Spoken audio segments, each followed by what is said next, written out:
You're listening to Living Beyond with Hope. Hey, that's me. Welcome to the podcast. This podcast is meant to help you realize you're more than a label, and you too can create a life you love despite it. Each week, we bring you tips and inspiring messages to help you take the positive steps in your health that will allow you to live beyond. Now sit back, relax, meal prep, or take a walk as you dig into today's topic with your host, a gal living her life to the fullest with type 1 diabetes, Hope Mangiafico. Today's episode is a little blast from the past. You're going to hear a recording I did a while back, but the information is so valuable. So get ready and stay tuned. Okay, we're going to hop right in. If you have some health goals that you seriously want to kill and knock out, then you want to make sure you're taking some notes, all right? Are you ready? The first step to jumpstarting your health goals, whatever that might be, weight loss, getting off medications, all those great things that will just better your health, this is how you do it, okay? You have to first have an accountability system. You have to have support. And a lot of this stuff, if you've followed me for a very long time at all, it's going to be foundational stuff that I've taught forever. But it's a system, it's an order, okay? You need to create a supportive surrounding. You need people around you that will lift you up, that are willing to try new things, help follow the lifestyle you're trying to change. So for me, it was like I left this for the back burner. I wasn't doing this for a while. I was trying to do my own thing, but I was failing because I was doing it by myself. And that doesn't work. You'll keep failing until you get the people around you that have the same principles and standards. And you need someone that could temporarily be willing to push things aside and sacrifice to lift you up and to help you succeed. Temporarily, once you get over this road hump of like trying and it's like an uphill battle, once you start coasting, then like their lives will actually probably be changed as well. But if they want to, they can go back to where they were in the past, whatever. But you can't start a journey by yourself. And so that's what I like to do here is have accountability systems in place. So that's step one.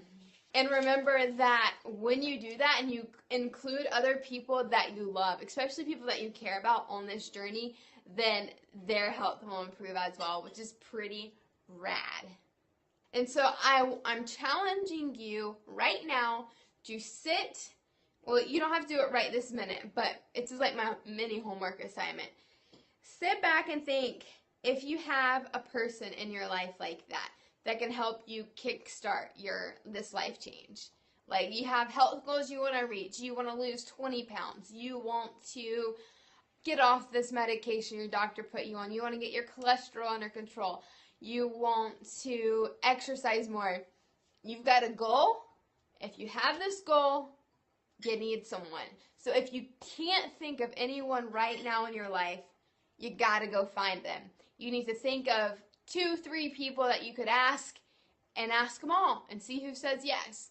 And tell them, your life's going to change too. And if they don't hop on board, then I don't know. You got to reevaluate your friends. I don't know. It's important, okay? So that's step number 1. Number 2 is you got to eat right. This is how my original plan went, okay? And a lot of people do this, and it ain't right. And it took me a long time to figure this out. So my first thing of trying to reach my health goals was exercise. Exercise. I wasn't eating right. My diabetes got, it improved. I became a little more insulin sensitive. My A1C dropped a little bit. I felt better, but the eating wasn't right. And so then I tried to change my diet like a few years later. It wasn't even like a few years later. And things were a little little better, but it was like a yo-yo. It was almost like I was a yo-yo dieter, and I wasn't even trying to diet. I was trying to change my life.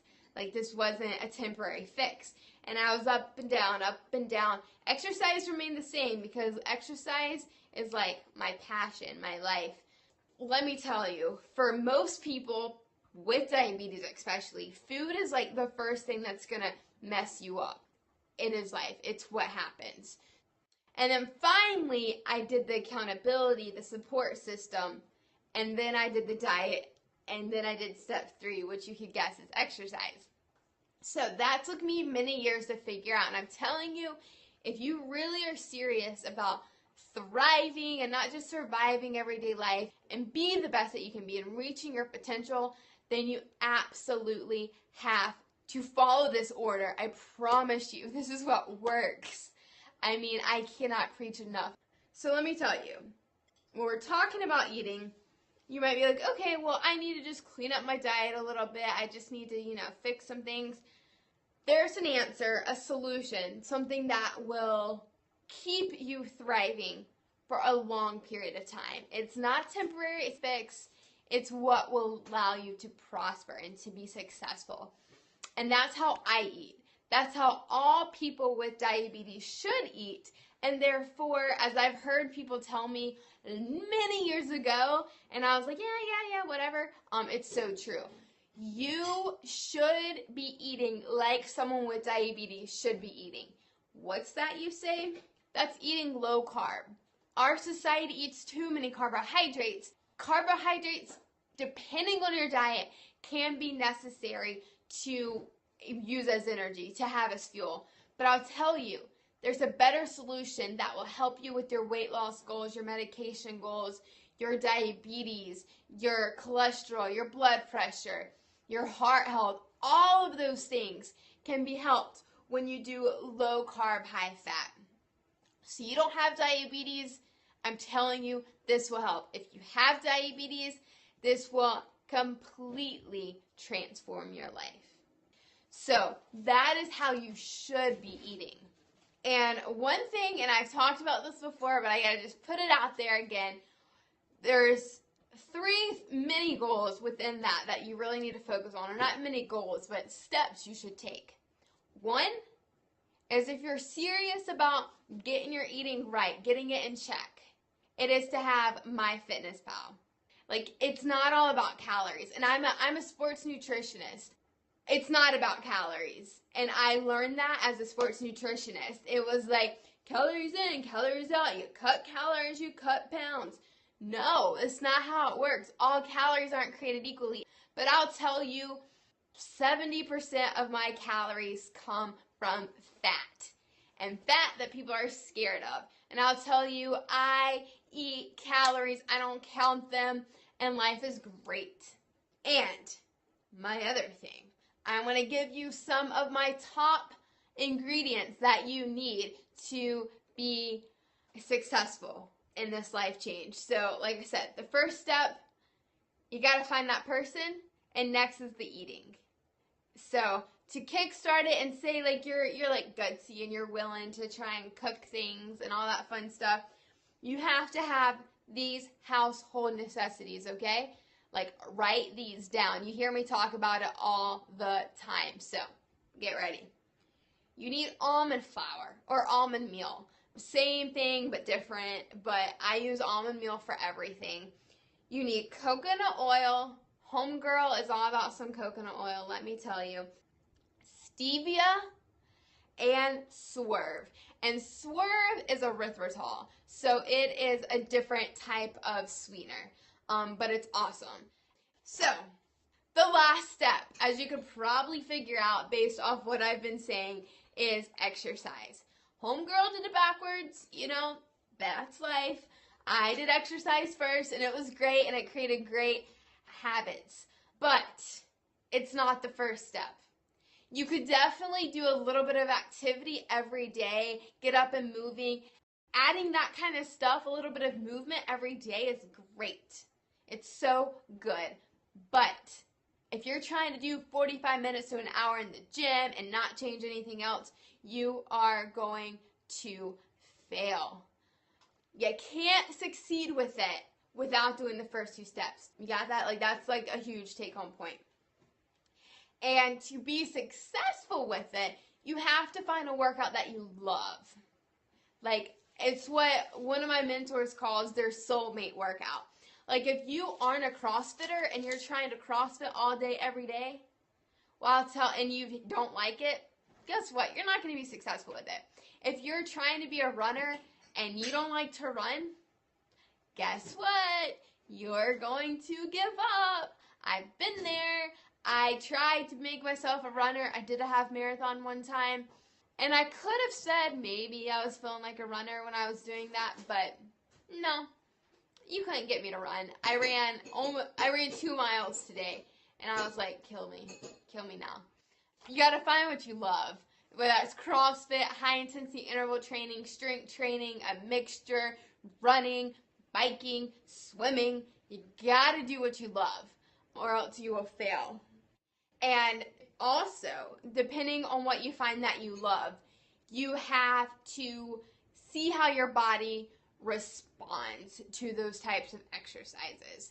This is super important for diabetes, but if you are trying to lose weight, like, you are going to respond differently to different types of exercises. Obviously, if you strength train, you're going to gain muscle mass.